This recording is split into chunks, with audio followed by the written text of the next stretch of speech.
Emigration from Ecuador is a relatively recent phenomenon, but one that has had a huge impact on the country's demographics and economy. 11% of Ecuadorians live outside Ecuador, primarily in Spain and the United States. Between 400,000 and 500,000 Ecuadorians were estimated to live in the United States in 2003. Nearly 500,000 were estimated to live in Spain in 2005. Ecuadorians have also settled in Italy, the Netherlands, France, and Canada. Ecuadorians living abroad remit $1.7 billion to family in Ecuador each year. An estimated 1 million Ecuadorians rely on these remittances for income. Only petroleum exports are a greater contribution to Ecuador's economy than remittances, which exceed banana exports and income from tourism in value.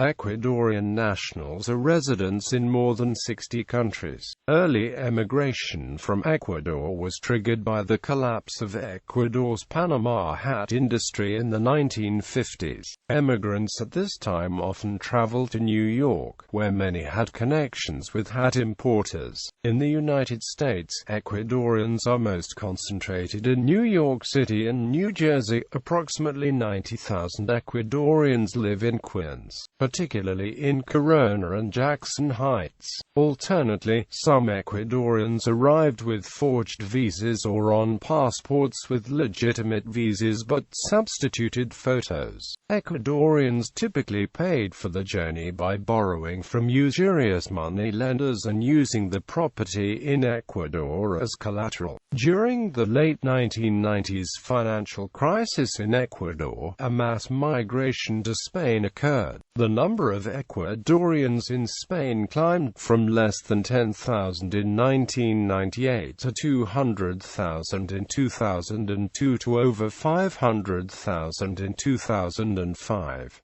This migration was initially led by women. Ecuadorians flew to Spain on tourist visas and stayed to look for work. Spain offered amnesty to undocumented migrants in 2004 and 2005. 140,000 Ecuadorians legalized the status. Nearly all Ecuadorians who emigrate intend to return to Ecuador, even though many have settled permanently.